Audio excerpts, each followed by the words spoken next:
함께 하나님의 말씀 찾아보겠습니다.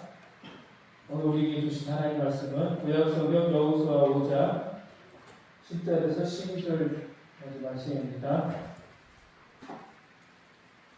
구약성경 325쪽에 있습니다.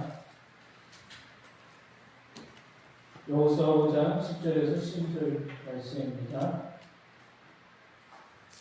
제가 말씀 공독하겠습니다. 또 이스라엘 자손들이 길가에 진쳤고 그 달 14일 저녁에는 여리고 평지에서 유월절을 지켰으며 유월절 이튿날에 그 땅의 소산물을 먹되 그날의 무교돈과 볶은 곡식을 먹었더라.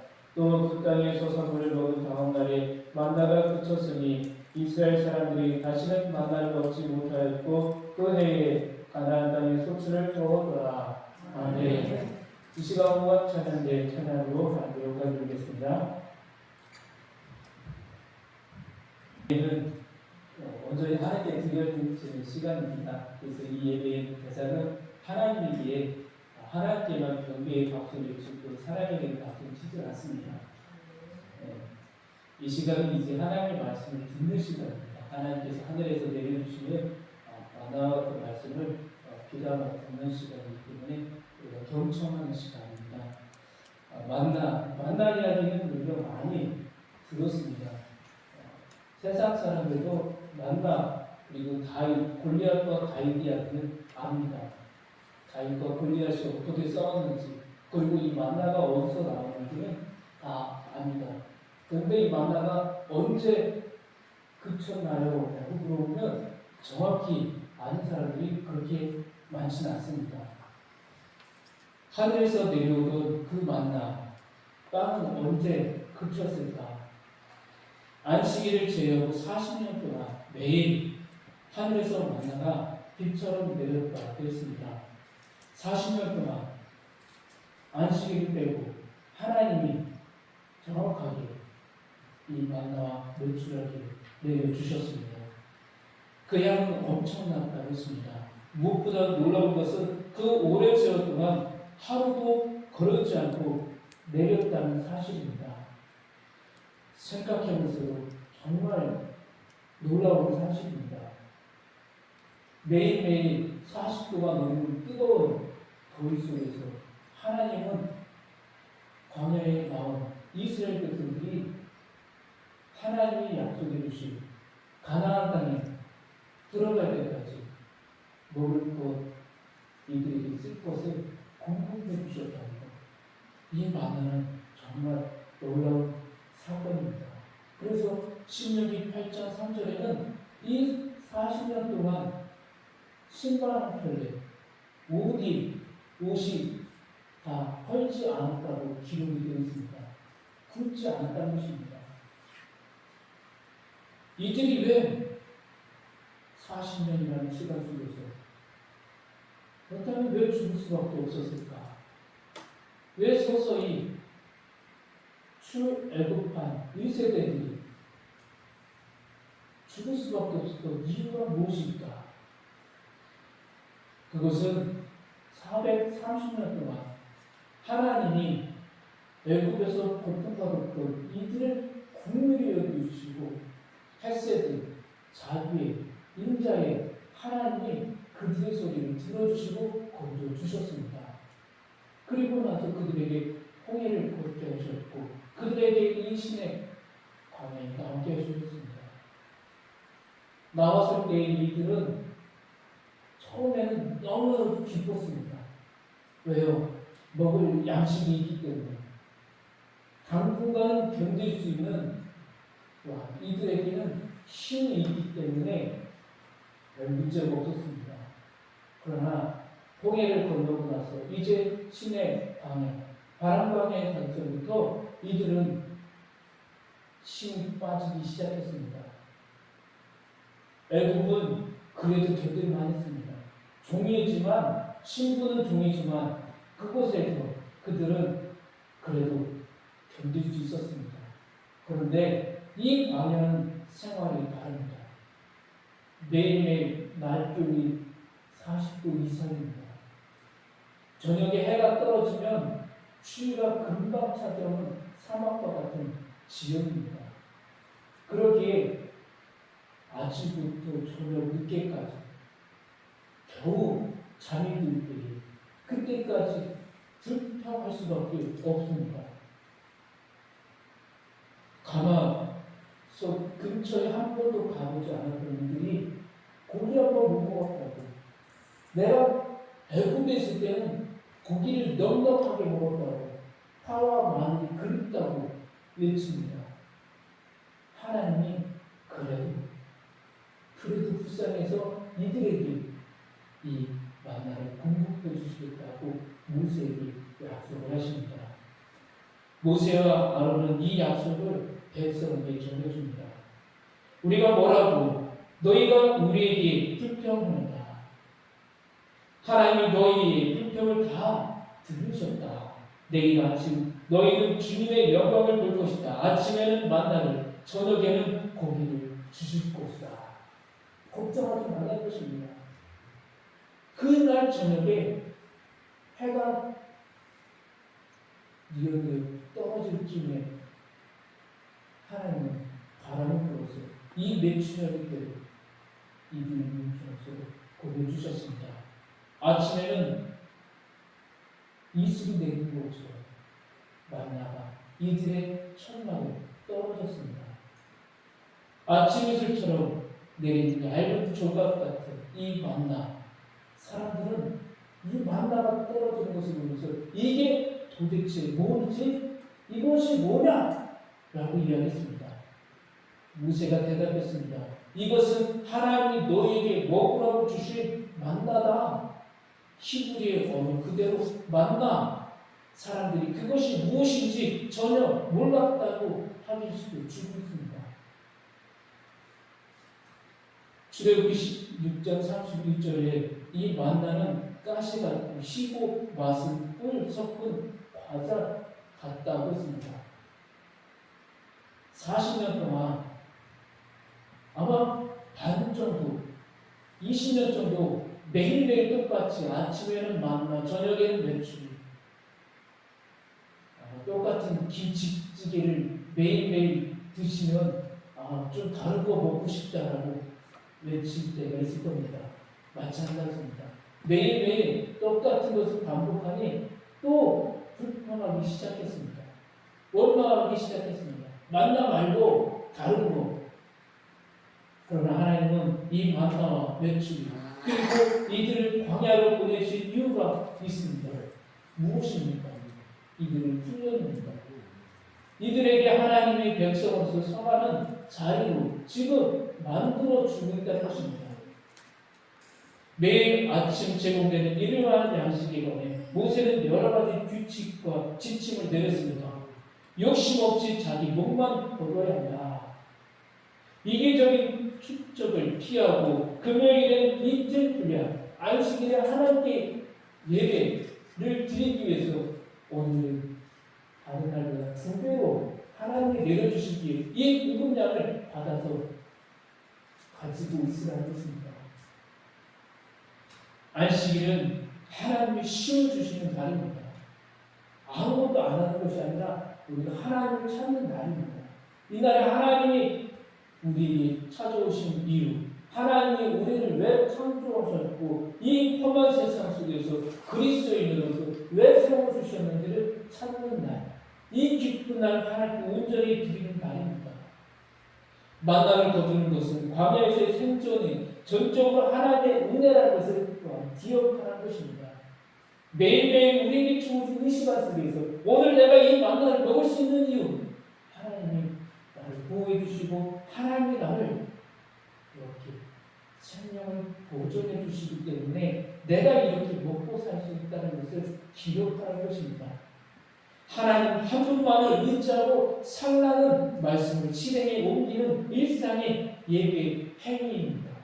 매일매일 예배드리지만 이 거룩한 안식일, 이 날은 하나님께 온전히 드리라는 것입니다. 그래서 출애굽기 말씀은 하나님이 또 하나의 방법을 가르쳐 줍니다. 모세야, 이 만나는 항아리에 담아라. 한 오랜만큼. 이 오멜 10분의 1 에바를 항아리에 담아서 성막 안에 갖다 놓으라는 것입니다. 그리고 후손들에게 이 증거가 될 수 있도록 말해주라는 것입니다.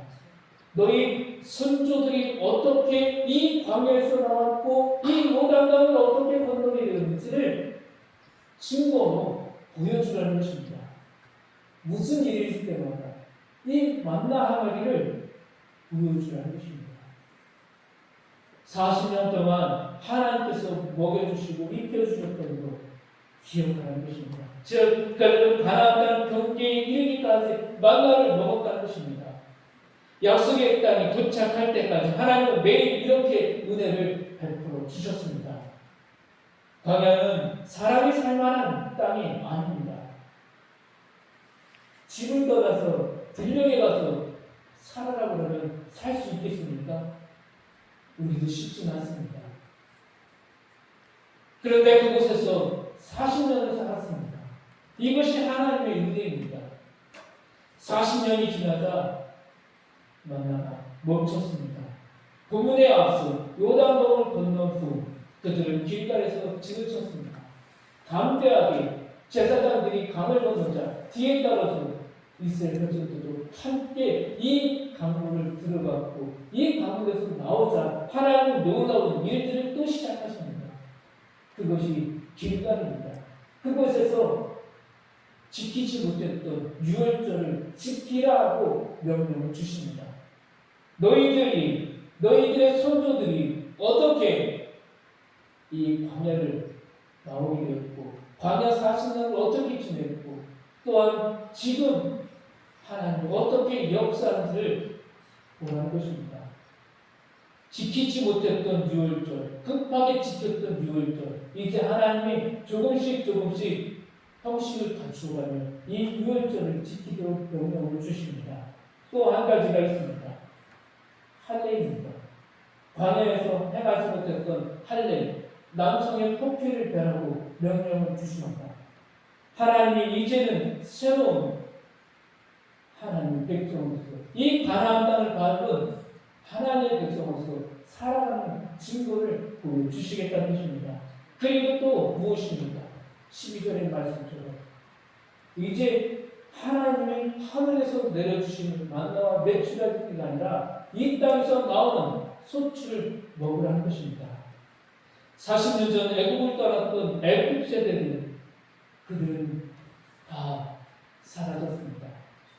다른 두 사람 여호수아와 갈렙뿐입니다. 이들이 살 수 있었던 이유가 무엇입니까? 무조건 하나님께 순종입니다. 하나님께 순종한 여호수아와 갈렙만이 이 요단강을 건너서 약속의 땅 가나안 땅에 들어가서 하나님이 또 다른 인생길로 만들어 주셨습니다. 하나님의 임재와 은혜에 대한 인식과 감사는 깊숙이 뿌려져 있고 또한 이들을 통해서 다음 세대에게 길은 열려졌고 복음은 전해졌습니다. 이제 그들은 땅에서 나는 곡식으로 다시 살게 되었습니다. 여기서 가나안 땅의 곡식을 먹는다는 것은 땅을 관리하고 창조 세계를 돌보는 총직의 역할과 일로 돌아가는 것을 의미합니다. 하나님께서 창세기 말씀 보면 아담에게 주셨던 명령이 무엇입니까? 그 에덴 동산을 관리하면서 거기서 살아갈 것입니다. 죄를 지었을 때 하나님께서는 그 땅에서 그 소산물을 먹도록 만들어 주셨습니다. 땅을 흘려서 거기서 나오는 소출의 열매를 먹으며 살으라고 다시 한번 은혜를 주셨습니다. 이 요단강 건너 가나안 땅 그런 땅이라는 것입니다. 너희들이 땅을 흘려야지만이 먹을 수가 있고 너희들이 하나님을 더욱더 전적으로 의지할 때에 너희들에게 놀라운 하나님의 역사가 다시 일어난다는 것입니다. 더 이상 만나도 반석에서 흘러나오는 물도 하나님의 손길로 떠먹여 주는 것도 더 이상 없습니다. 척박한 광야에서의 삶은 각자의 역할을 명확히 규정하고 삶을 유지하는 데 필요한 조건들을 분명하게 보여주었습니다. 이제 요단강 건너편 약속의 땅에서는 나는 이 열매를 먹게 된다는 것입니다. 하지만 공동체를 세우고 돌보는 일에는 더 많은 관심과 보살핌이 필요하다는 것을 주님은 말씀을 주고 계십니다. 만나가 그쳤을 때에 마치 요단강 서쪽의 새로운 땅으로 이주가 하나님의 백성 가운데 더 깊은 성숙을 기대할 것과 같았습니다. 적어도 가나안 땅의 곡식을 먹는다는 것은 하나님이 공급하시는 양식에 대한 더욱 섬세한 이해와 감사의 표현을 요구하고 있다는 것입니다. 하나님이 요구하셨던 것이 무엇이었습니까? 이들이 가나안 땅 들어오기 전, 요단강을 건너기 전 하나님의 바람광야에서 이들에게 출애굽 세대가 아니라 이제 가나안 땅에 들어가는 이 세대들에게 세 번씩이나 중요한 말씀을 해주셨습니다. 너희들이 저 가나안 땅을 밟게 된다면 창조주 하나님 기억하라. 창조주 하나님께서 너희들에게 주셨던 이 언약을 반드시 기억하라고 말씀을 주셨습니다. 그러면서 이 가나안 이제 시작되는 전쟁에서 여호와 하나님이 어떻게 살아계시고 너희들과 함께 하시는지를 보라는 것입니다. 단순히 먹는 것이 아니라 가나안 땅의 곡식으로 살아가는다. 이 땅에서 우리가 소출하는 것, 이 땅에서 하는 모든 일, 하나님의 약속을 기억하면서 하나님 주신 경험들을 다시 이곳에서 하나님의 말씀으로 회복하는 삶, 더욱더 하나님을 섬기는 종으로 살아가는 것입니다. 해야 할 모든 일을 할 수 있고 35도가 넘는 불볕더위나 갑작스러운 폭우에 하루가 지나면 농작물은 죽음을 맞이할 수도 있습니다. 억수로 내리는 성악비에도 곡식은 죽을 수 있다는 것입니다. 이런 실제적 농사만큼 좋은 경우는 없다는 것입니다. 농산물이 내가 심었던 곡식들이 망해본 적이 있습니까? 곡식이 다 타서 하나도 건질 수 없을 때, 그런 때 있지 않았습니까? 극심한 가뭄이 왔을 때, 너무나도 뜨거운 햇볕이 곡식을 타 들어가게 만들 때, 그런 순간이 올 때 어떻게 하셨습니까? 하나님, 제 밭에 심은 곡식들이 죽고 있습니다. 살려주세요. 라고 외친 적이 있을 것입니다. 이제 가나안 땅은 그런 땅입니다. 곡식을 심었을 때마다 하나님, 제가 이 고추를 심었습니다. 들깨를 심었습니다. 하나님, 벼를 심었습니다. 이 작물이 잘 자랄 수 있도록 좋은 날씨를 허락해 달라고 기도해 보신 적 있을 것입니다. 이들도 그렇게 기도하는 것입니다. 살아계신 하나님, 이 온 우주 만물을 창조하신 하나님, 창조의 하나님을 기억하라는 것입니다. 언약의 하나님, 너희 선조들에게 약속했던 그 땅, 너희에게 인도했고 이제 앞으로의 모든 삶은 나와 함께 해야 한다. 나를 잊어버린다면 너희들의 앞길은 열리지 않는다는 것을 하나님, 이제 이 곡식을 심으면서 이 소출을 거두면서 살아계신 하나님을 만나는 것입니다. 또 하나는 무엇이었습니까? 레위기에서 또 계속 가르쳤던 이웃사랑입니다. 내 이웃을 내 것같이 사랑하는 말씀, 반모퉁이법을 다시 이곳에서 기억하고 이제 실천하는 것입니다. 세상에 굶주린 사람들이 있다는 사실을 진지하게 생각해보라는 것입니다. 너희들이 곡식을 거둘 때에 너희들의 이웃 중에 이 곡식을 먹지 못하는 이웃이 있다는 것을 반드시 기억하라는 것입니다. 그래서 하나님은 모세에게 이스라엘 백성들에게 이야기했던 것이 무엇입니까? 가난한 자를 섬겨주라는 것입니다. 가난한 자들이 너희들의 밭에 들어왔을 때 이 곡식을 거둘 수 있도록 반 모퉁이, 반 남겨주라는 것입니다. 굶주리는 사람들, 목마른 사람들, 낯선 사람들, 벌거벗은 사람들, 병든 사람들, 죄수들 항상 너희 곁에 있다는 이 사실, 이들만 있으니까 난민들, 폭력을 쓰는 자들, 너희 민족을 괴롭히는 자들, 여러 가지 일들이 있다는 것입니다. 그때마다 나라와 민족을 위해서, 너희 지파를 위해서, 너희들이 머무는 공간을 위해서, 너희 안에 이웃들 중에 굶주리는 자가 없도록, 나라와 민족의 전쟁이 없도록, 나라와 민족이 평안하도록 너희들의 삶을 날마다 기억하고 기도하라는 것입니다. 하나님이 살아계십니다. 하나님, 저희들이 이 나라와 민족을 위해서 기도합니다. 하나님, 저희가 이 속주를 거두어서 이제 우리 이웃들과 나눕니다. 화목제사를 받아 주시옵소서. 이 두 가지 사실을 꼭 기억하라는 것입니다. 이 요단강을 건너서 이 만나가 그쳤을 때 우리는 세상 살아 이 세상 속에 그리스도인인지 살고 있다는 것입니다. 우리는 세상 사람과 다르다는 것을 기억하라는 것입니다. 세상 속에 있지만 우리는 하나님의 백성으로서 오늘을 살아가는 하나님의 시민이라는 것을 잊지 말라는 것입니다. 만나가 멈췄을 때 하나님의 백성이 풍요 속에서 정의와 성품의 헌신을 기대하였다는 것입니다. 가나안 땅의 농작물을 먹는 것은 하나님의 백성으로 살아가는 방식을 의미합니다. 우리는 만나가 멈춘 이유를 사는 사람들입니다. 예수님의 가르침을 믿고 삶을 사는 성도로서 만나가 멈춘 날을 잊지 않아야 된다는 것입니다. 예수님은 내 십자가를 지고 나를 따르라고 말씀하셨습니다. 예수님의 이 부르심은 광야를 지나 가나안 땅에 들어선 오늘 우리의 삶도 여전히 유효하다는 것입니다. 하나님은 오늘도 약속을 주시고 그 약속을 이루기 위해 여전히 우리의 삶을 인도하여 주고 계십니다.